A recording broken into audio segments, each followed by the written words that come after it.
Beaufort Delaney is a little different than Woodruff and Alston in the sense that his work becomes completely non-objective. I mean, Delaney had a very profound experience in the early 1920s when he was in Boston and he saw an exhibition of Monet water lily paintings. And for him, the idea of light and water and abstraction became the essence of his art. And after he left the United States in 1953, and he moved to Paris, where other Americans had also gone after the war, he suddenly had the courage, one might say, to abandon representational imagery and to let light and rhythms take over his work, and his work really becomes completely non-objective. It's about gestures of color, and there really isn't the sense of his African-American identity. And the same holds true for Alma Thomas, whose abstractions are also rooted in nature. Norman Lewis was the only artist who really sat at the table, so to speak. Occasionally, one will see there's some famous photographs of some of the abstract expressionists meeting in the early 1950s, and there is one man with dark skin sitting at the table, and that's Norman Lewis.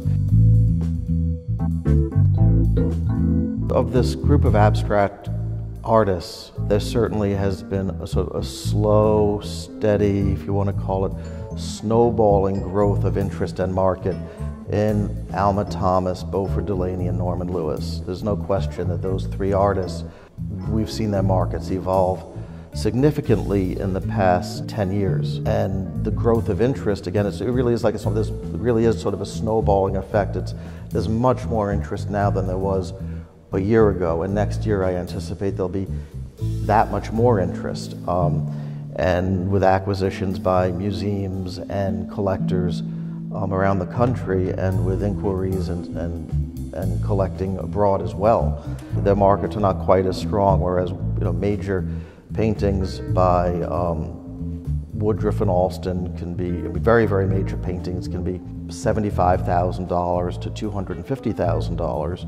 Major paintings by Norman Lewis, Beaufort Delaney, and Alma Thomas can be several $100,000 for the very, very best and the largest and the finest quality. That being said, there is quite a difference between the top market for Jackson Pollock and Rothko and other abstract expressionists.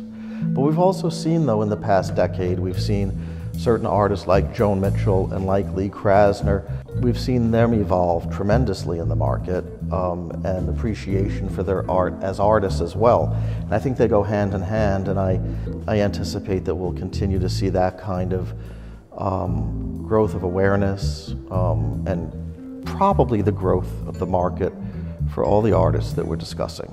The market was very active with historic African-American artists, including the abstract expressionists, if we want to call it the first generation of African-American abstract artists. The market was very active with younger collectors 15 years ago to around 5 years ago.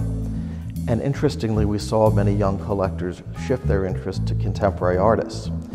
However, the last 2 years or so, we've seen a dramatic return in interest from young collectors and museums to collecting this generation of African-American artists that serve very much as the mentors to the contemporary artists. And as many collections at institutions and private collections, many of these have collected contemporary art, they've become very interested in what preceded them. We've had that same experience also with young artists. There are many young artists who have become very successful.